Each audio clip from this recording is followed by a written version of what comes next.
Hey everybody, how's it going?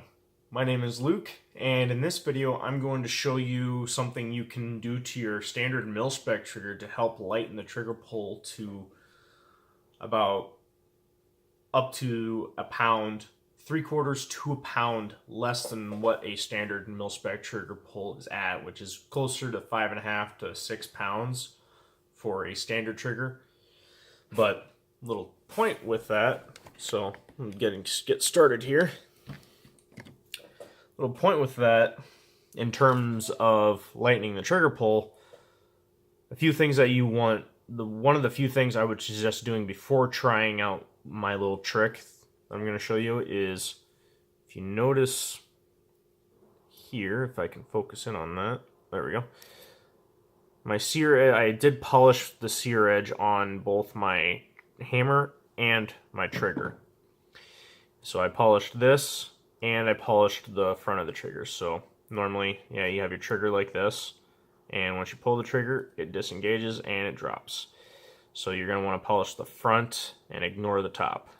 Just pointing that out for some people that don't quite understand that and are having some issues with getting their trigger pull a little bit smoother. That may lighten the trigger pull by maybe a little bit. It's not, you're not talking about talking much, but it's going to make the trigger pull a little bit smoother.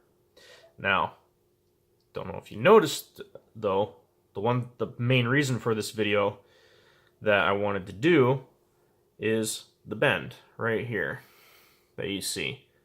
This is about a 1/2 inch long bend. Let's see if I can show you here. So that's about 1/2 inch right there. Now, you probably could make this longer. I went with a 1/2 inch because it gets it right where I need it. It only reduced it by about 3/4 to a pound, depending on, it varies a little bit. It's not super precise, but it'll get you pretty close to the pull weight that you need, or the pull, pretty close to 3/4 to a pound less than the standard pull weight. And now the thing about this spring though, that has the bend in it, that's going to be sitting underneath your trigger pin, while the one without the bend is sitting on top. So, show you here what you need to do. I'm going to try and do this on camera as best I can. You're going to kind of fish that bent spring in there, like so. There we go. I think I got it there. Yep. It's hard to tell see that for sure because of lighting, but I got the one spring on top here, so let me finish this up here. Get the pin in so you can see it better. There we go.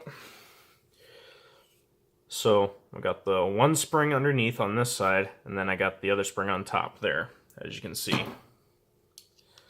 So right there, the spring is underneath, and then on the other side here, you got the spring on top. Now, biggest thing about this is to make sure you have your trigger pin in the right direction, because your trigger and hammer pins have the two grooves. You got to make sure that the pin has the groove that's furthest to the outside is on the side that you have the spring that sits on top on. Because the spring that sits on top is going to be holding in your trigger pin using that groove, while the other spring does nothing. It just helps to reduce your trigger pull by a little bit. Now, essentially, the side of the spring that has the bend, you could essentially cut that spring off completely. I haven't really tried that yet. I'd rather do that with another mil-spec hammer, just that way I have two to play around with. Otherwise, you could even just put a bend in it and just play around with bending it little by little until you find a pull weight that you like. And essentially, this is a simple and easy way to make a crappy trigger just a little bit lighter and a little bit more friendly. Now, another thing that you can also do is I actually have a sear adjustment screw that's pushing up on the back of the trigger, and that actually reduces your sear engagement, because you'll notice you'll hear a little bit of a click,